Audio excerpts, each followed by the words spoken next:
Rick, you ready to do this? Yes, sir. I am. What's the topic, buddy? The topic is imagine troubles. You mentioned this in a previous podcast, so I thought we could unpack this one.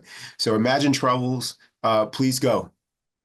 Yeah. Well, I think what I said before still applies, which is, most of the problems in my life are things that never happened, and I focus on probably 80% of my thoughts on catastrophe thinking when I'm not on my game. And by not on by what I mean by not being on my game is out of my practice.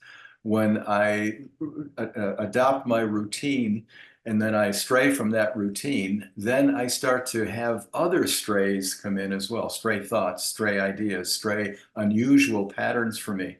And it usually centers around, in my case, the idea that there is a problem out there that is so big I can't solve it. I can't even nibble away at it, and it's always going to be an issue. So, for example, relationships, money, issues at work, either with clients or judges or opposing counsel, or my inability to understand immediately the circumstance and fearing that I never will, and therefore I'll be a catastrophe.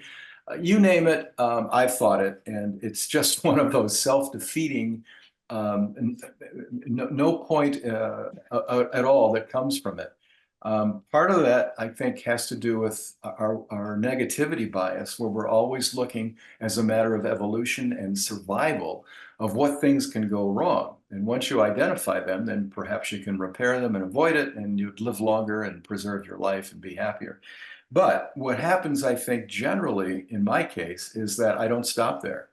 I don't stop. I don't stop when I have a solution. I start picking apart the solution and I start picking apart my ability to see a solution at all. And so the idea that this is something imaginary just doesn't compute until I have to get down with myself and say, what is real about this? And what do you know and don't know? I don't know what this other person is thinking. I don't know what their motivation is.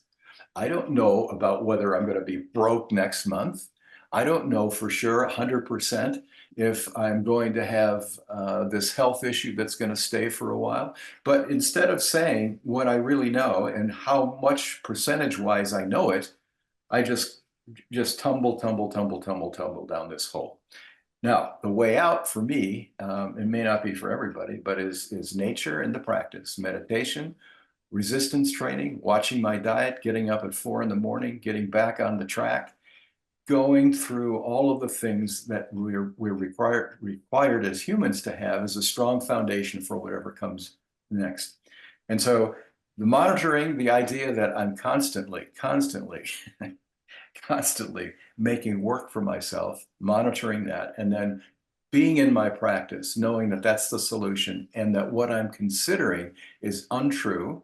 It's a narrative that's become comfortable that fits whatever circumstance. And it's a little victimy, Rick. It's a little victimy. Yeah. When I put all those things together, that usually shows me a path forward. Not always, but usually. Rick, I love that. First of all, this is great. And the imagine troubles. I've done it too, quite a bit, a little differently. I've done it with when my expectations aren't met mostly.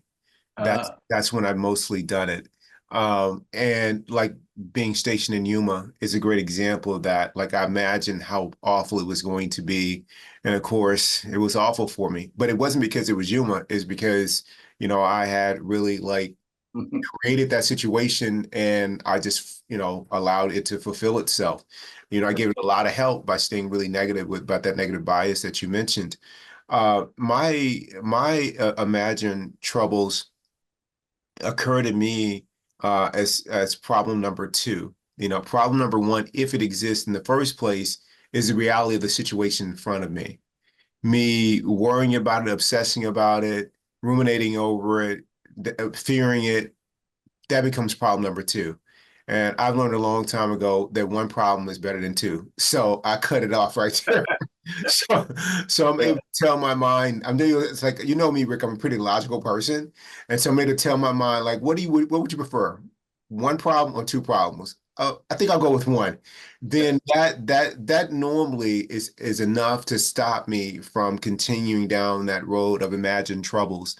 The other thing that I've learned to do is is somewhere along the way, I guess part of my mind is wired toward keeping score.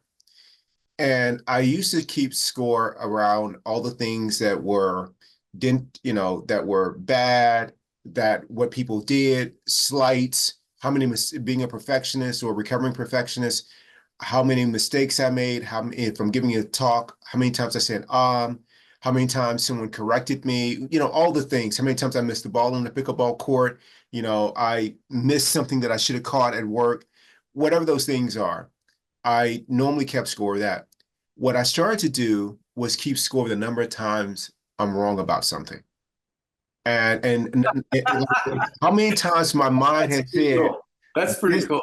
how many times my mind has said this about a person, and they've been wrong about a person. Yeah, yeah. Oh, That's this person looks this way, they dress this way, they must think this way. How many times I've been wrong about that? How many times I've been wrong about an experience? Like I was so negative before that anytime somebody would try to introduce me to a new experience, even if I've never tried it, and you know what, you should go to the city. Oh, that city's going to be awful. I'm not going there. Oh, I remember a long time ago, somebody I was dating said, "Hey, this is like 30 years ago. You should try sushi." I don't like sushi. Never tried it before in my life. I don't like sushi. I won't like. We broke up a few years later. We reconnected. I said, "Hey, why don't we go get sushi?" She's like, "What?" I mean, I love it. So I mean, I just keep score of the number of Oh, times great. this thing is wrong. And Rick, it's almost all the time. Yeah, true. The only times it's right, it got lucky. It had nothing to do with this ability to predict what was going to happen. It's always luck, and it's very few times. So, reminding myself of how often this thing inside, this ego, this personal self is wrong. That's another thing that helps me let go of the imagined troubles. Like my IRS situation, that I had many years ago. I was certain that I was going to get thrown under the jail. Like they were going to come and get me, knock me over the head, throw me in a van, and and park me down at San Quentin. None of that happened. Situation was actually exact opposite.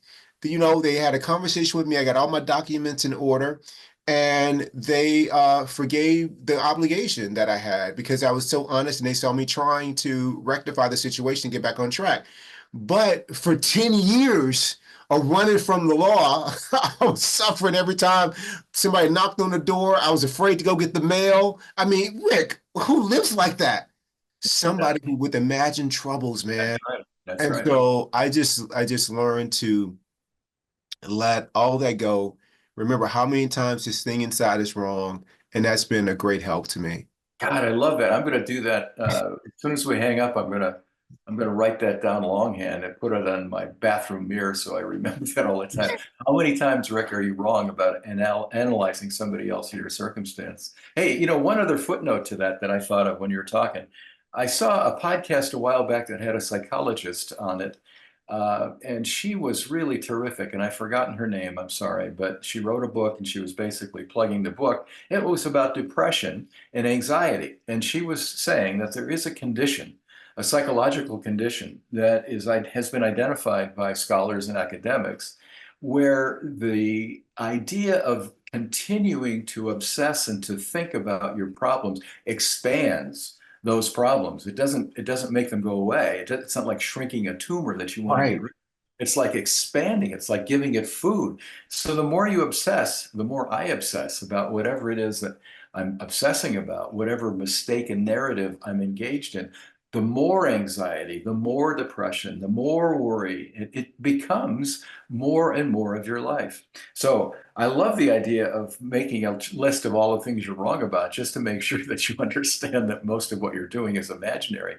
I And will. secondly, I love your idea of not being hit by the arrow twice, right? The Right. obstacle is the arrow, the IRS is the arrow, and then you got to deal with that. But you don't create this kind of phenomenal negative thinking about all of your life that runs you. That's the second arrow, because that will become your life. So the thing we think about the most, that's our lives. So what's your choice? You want to do the imaginary obstacle stuff, or do you want to go out and play pickleball? Merrily, merrily, merrily, gently down the stream, right? I love you, Rick. That's a That's great way to end, Rick. Thank you so much. I love you. It's a great topic. Thank you, Matt. Yeah, this is a big one. It's a big Achilles heel for me. Thanks, Keith. Adios. Adios.